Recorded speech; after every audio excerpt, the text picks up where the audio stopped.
Jai Hind children. Today we will be starting a new chapter in civics, which is the first chapter, and this chapter is the Indian Constitution. So let us start. Before beginning this chapter, that everybody is fit and fine at home. So the basic idea behind doing this chapter is that we will understand what is the Indian Constitution, uh, why does a country need a constitution, what are the various features of the Indian Constitution, and we'll be also talking about the government which was in Nepal, and now we have a new form of government which took place, which changed few years back. So let us start.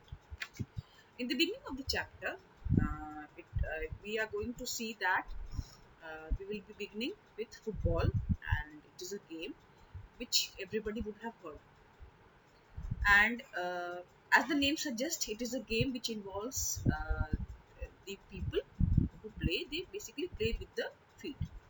And according to the rules of football, if the ball touches the arm of any player except the goalkeeper, it is considered to be a foul. So if the players start holding the ball in their hands and passing it around them, then they are not playing football. This we all know. Similarly, other games such as hockey or cricket, they all have their rules according to which they are played.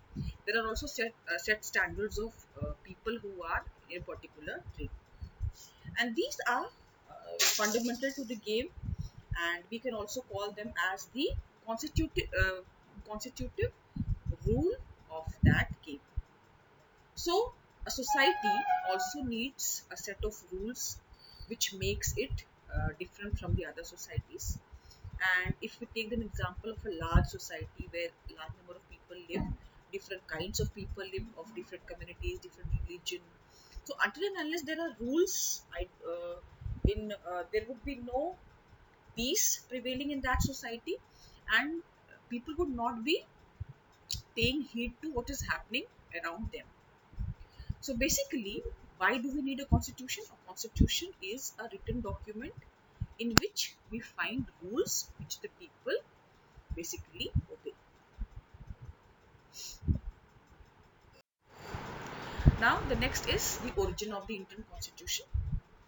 As we all know that India was ruled by the British for almost 200 years, and at the first outburst of freedom was the revolt of 1857, which we have studied earlier in the previous classes. Later on, in the 20th century, as freedom movement started gaining momentum, it was certain that India will achieve its freedom. And after freedom, India needed a government. And for that purpose, for the effective functioning of a government, certain set of principles, rules, and regulations are required or were required to be framed. Hence, there was a need for a constitution. In 1934, the Indian National Congress made the demand for a constituent assembly, and during the Second World War, this assertion for an independent constituent assembly formed only of Indians gained momentum, and this was convened in December 1946.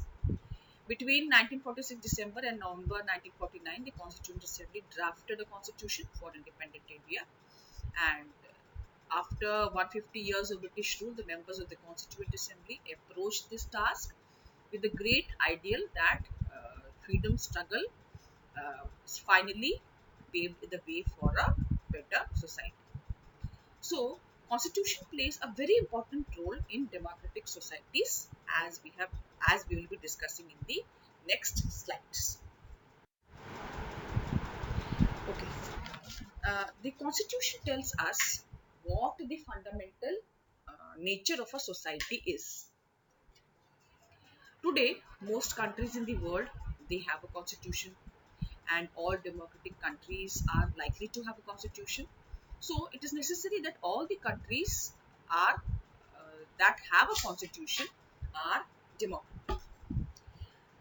Now, what are the purposes that the constitution serves? The constitution serves several purposes. First, it lays down certain ideals that forms the basis of the kind of country that we are living in.